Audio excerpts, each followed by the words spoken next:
జై శ్రీమన్నారాయణ. రామాయణం ముగిసింది, మహాభారతం ముగిసింది, యుగాలు మారాయి. మరిప్పుడు ఈ డిజిటల్ యుగంలో హనుమంతుడు ఎక్కడున్నారు? ఆయన ఇంకా బ్రతికే ఉన్నారా? ఈరోజు మన వీడియోలో హనుమంతుని చిరంజీవత్వం వెనుక ఉన్న ఆధారాలు, మహాత్ములకు ఆయన ఇచ్చిన దర్శనాలు, శ్రీలంక అడవుల్లో నేటికి ప్రతి 41 ఏళ్లకు ఒకసారి జరుగుతున్న ఒక అద్భుతమైన రహస్యాన్ని చూడబోతున్నాం. ఈ వీడియోని ఎక్కడా స్కిప్ చేయకుండా చివరి వరకు చూడండి.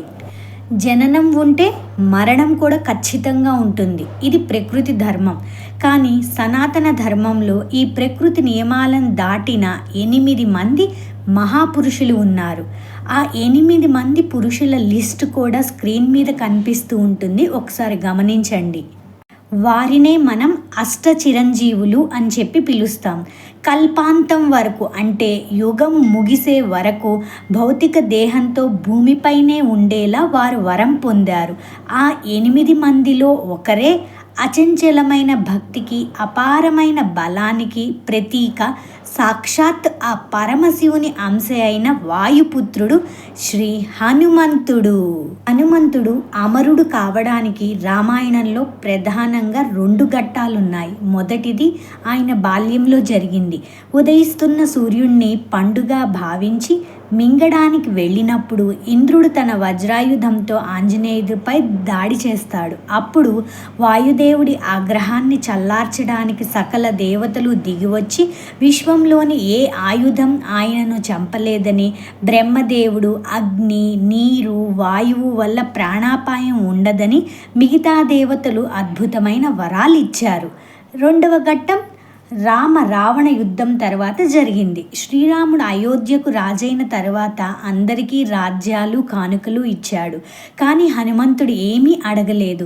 శ్రీరాముడు స్వయంగా ఆయనకు అమరత్వాన్ని ప్రసాదించగా నామస్మరణ లేని చోట తాను ఉండలేనని దానిని తిరస్కరిస్తాడు హనుమంతుడు. అప్పుడు సీతారాములు ముగ్ధులై ఈ భూమిపై రామనామం ఎక్కడైతే వినిపిస్తుందో అక్కడ నువ్వు సజీవంగా ఉంటావు అని చిరంజీవి అనే వరాన్ని ప్రసాదించారు. ఇప్పుడు మహాత్ములకు లభించిన సాక్షాత్కారాల గురించి చూద్దాం. పురాణాల వరకే అయితే అది కేవలం కథ అనుకోవచ్చు. కానీ చారిత్రక కాలంలో జీవించిన ఎంతో మంది మహాత్ములకు హనుమంతుడు స్వయంగా దర్శనమిచ్చాడు. ఉదాహరణకి 16వ శతాబ్దంలో హనుమాన్ చాలీసా రాసిన మహాకవి గోస్వామి తులసీదాస్కు ఆంజనేయ స్వామి ఒక పేద కుష్ఠురోగి రూపంలో రామకథ వినడానికి వచ్చేవాడు. ఒక ప్రేతాత్మ ఇచ్చిన సమాచారంతో రామకథకు అందరికంటే ముందొచ్చి అందరూ వెళ్ళాక చివరిగా వెళ్ళే ఆ వ్యక్తిని తులసీదాస్ వెంబడించి పట్టుకోగా హనుమంతుడు తన నిజరూపాన్ని చూపించి శ్రీరాముని దర్శనానికి మార్గం చూపాడు. అంతేకాదు 13వ శతాబ్దానికి చెందిన శ్రీ మధ్వాచార్యులు బదరికాశ్రమానికి వెళ్ళినప్పుడు సాక్షాత్తు వేదవ్యాసుని దర్శించుకున్నారని, అంటే వేదవ్యాసులు వారు కూడా ఆ అష్ట చిరంజీవులలో ఒకరు, ఆయన్ని దర్శించుకున్నారని, అలాగే 17వ శతాబ్దానికి చెందిన శ్రీ రాఘవేంద్ర స్వామి మంత్రాలయంలో బృందావన ప్రవేశానికి ముందు పంచముఖి అనే గుహలో తపస్సు చేయగా ఆంజనేయ స్వామి పంచముఖ రూపంలో దర్శనమిచ్చారని చరిత్ర చెప్తోంది. ఈ మహాత్ముల చరిత్రే హనుమంతుడు కనుమరుగవ్వలేదని అనడానికి సజీవ సాక్ష్యం. ఇప్పుడు అర్థమైందా గొప్ప మహాత్ములకు లభించిన సాక్షాత్కారాలు ఇవే అని చెప్పి?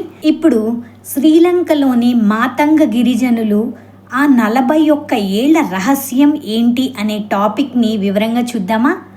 మనం మాట్లాడుకోపోయే విషయం మీ రోమాలు నిక్కబొడుచుకునేలా చేస్తోంది. ఏంటి అంటే ఆధునిక విజ్ఞాన శాస్త్రానికి సైతం అంతుచిక్కని రహస్యం శ్రీలంకలోని నువారా ఎలియా అడవుల్లో ఉంది.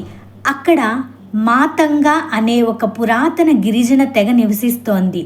సేతు ఆసియా అనే ఒక ఆధ్యాత్మిక పరిశోధనా సంస్థ అధ్యయనాల ప్రకారం రామాయణ కాలంలో రావణ వధ తర్వాత హనుమంతుడు కొన్నాళ్ళు శ్రీలంక అడవుల్లో ఈ మాతంగ తెగ పూర్వీకులతో సమయం గడిపాడు.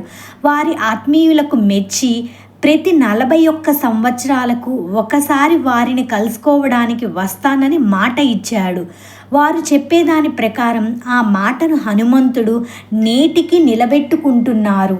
హనుమంతుడు వచ్చిన ప్రతిసారి ఆ గిరిజన నాయకుడు వారు మాట్లాడుతున్న ప్రతి విషయాన్ని ఒక పురాతన లాగ్ బుక్లో రాసి భద్రపరుస్తాడు. సేతు ఆసియా సంస్థ వెల్లడించిన ప్రకారం హనుమంతుని చివరి పర్యటన మే 27, 2014లో ముగిసింది. అంటే 41 ఏళ్ల లెక్క ప్రకారం ఆయన మళ్ళీ 2055లో వీరికి దర్శనమివ్వనున్నారు. రామసేతు ఎలా నిర్మించారు, శివలింగం వెనుక ఉన్న భౌతిక రహస్యాలు వంటివి ఆ లాగ్ బుక్లో ఉన్నాయని తెలుస్తోంది. చూసారా ఎంత ఇంట్రెస్టింగ్ టాపిక్కో. 2014 అంటే ఈ వీడియో చూస్తున్న ప్రతి ఒక్కళ్ళు ఆ టైంకి పుట్టే ఉంటారు. కాబట్టి మన రోజుల్లోనే జరిగింది, కాకపోతే అది మనకి అసలు తెలియలేదు అన్న విషయాన్ని ఇప్పుడు తెలుసుకుంటున్నాం అన్నమాట. అసలు ఆ గిరిజన నాయకుడు, ఆ గిరిజన తెగవాళ్ళు ఎంత అదృష్టవంతులో కదా. నెక్స్ట్, ప్రపంచవ్యాప్తంగా ఉన్న భౌతిక ఆధారాలు, ఫ్యాక్ట్స్ని చెక్ చేద్దాం రండి. హనుమంతుడు భూమిపై సంచరిస్తున్నాడు అనడానికి కొన్ని భౌతిక ఆధారాలు కూడా ప్రపంచవ్యాప్తంగా ఉన్నాయి. ఆంధ్రప్రదేశ్లోని లేపాక్షి ఆలయంలో ఒక భారీ పాద ముద్ర ఉంది. ఇది త్రేతాయుగంలో జటాయువు పడిపోయినప్పుడు సీతాన్వేషణలో వచ్చిన ఆంజనేయుని లేదా రాముని పాదముద్ర అని స్థానికుల విశ్వాసం. అలాగే గుజరాత్లోని జామ్నగర్లో ఉన్న బాల్ హనుమాన్ ఆలయం ఒక అద్భుతం. ఇక్కడ 1964 ఆగస్టు 1 నుంచి నేటి వరకు రాత్రి పగలు తేడా లేకుండా 24 గంటల పాటు శ్రీరామ జయ రామ జయ జయ రామ అనే అఖండ నామజపం ఆగకుండా కొనసాగుతుంది. ఈ భక్తి గిన్నీస్ బుక్ ఆఫ్ వరల్డ్ రికార్డ్స్లో కూడా స్థానం సంపాదించింది. అయితే ఇంటర్నేషనల్లో వైరల్ అయ్యే ప్రతిదీ నిజం కాదు. మానస సరోవర్ వద్ద ఒక గుహలో హనుమంతుడు రామాయణం చదువుతున్నట్లు ఒక ఫోటో దశాబ్దాలుగా ఇంటర్నెట్లో తిరుగుతోంది. దాన్ని ఫోటో తీసిన వ్యక్తి చనిపోయాడనే పుకార్లు కూడా వచ్చాయి. కానీ నిజం ఏంటి అంటే ఆ ఫోటో ఉత్తర భారతదేశంలోని సిద్ధిస్థలి శ్రీ పురైనాథ్ తాల్ మందిర్లో ఉన్న ఒక కాంక్రీట్ విగ్రహం ఫోటో మాత్రమే అట. నిజమైన భక్తులు ఇలాంటి ఫేక్ ఫోటోలను నమ్మకూడదు అని చెప్తున్నారు. నెక్స్ట్ టాపిక్, తెలుగు రాష్ట్రాల్లో 41 రోజులు మండల దీక్ష తీసుకుంటారు కదా, దాని గురించి చూద్దాం. తెలుగు రాష్ట్రాలైన ఆంధ్రప్రదేశ్, తెలంగాణలలో హనుమాన్ జయంతిని ఒక మహాక్రతువుగా జరుపుకుంటారు. ఉత్తర భారతదేశంలో ఇది ఒక గొప్ప పండుగ అయితే, దక్షిణాన మాత్రం చైత్ర పౌర్ణమి మొదలుకొని వైశాఖ దశమి వరకు 41 రోజుల పాటు కఠినమైన మండల దీక్షను ఆచరిస్తారు. ఈ 41 రోజుల పాటు భక్తులు బ్రహ్మచర్యం పాటిస్తూ నేలపై పడుకుంటూ నిరంతరం రామనామ స్మరణ చేస్తారు. జ్యోతిష్య శాస్త్రం ప్రకారం ఏలినాటి శని దోషం నుండి బయటపడడానికి ఆంజనేయ ఆరాధన అత్యుత్తమ మార్గం అని పండితులు చెప్తున్నారు. ఆ స్వామికి ఇష్టమైన ఆకుపూజ, సింధూరం సమర్పించడం వలన సర్వ రోగాలు, భయాలు తొలగిపోతాయి. కింపురుష వర్షంలో ఉన్న గంధమాదర పర్వతంపై లేదా ఎక్కడైతే రామనామ స్మరణ జరుగుతుందో అక్కడ హనుమంతుడు సూక్ష్మ రూపంలోనో భౌతిక రూపంలోనో సంచరిస్తూనే ఉన్నాడన్నది కోట్లాది మంది అచంచలమైన విశ్వాసం. ఆ చిరంజీవి ఉనికి కేవలం ఒక భౌతిక దేహానికి పరిమితం కాదు, అది రామభక్తి అనే ఒక అఖండమైన శక్తి. మరి మీరు హనుమంతుని ఉనికిని నమ్ముతున్నారా? మీ నిజ జీవితంలో బజరంగ బలికి సంబంధించిన ఏమైనా అద్భుతాలు జరిగాయా? కింద కామెంట్లో మాతో పంచుకోండి. అలాగే కామెంట్లో జై శ్రీరామ్, జై బజరంగ బలి అని రాయటం మర్చిపోకండి.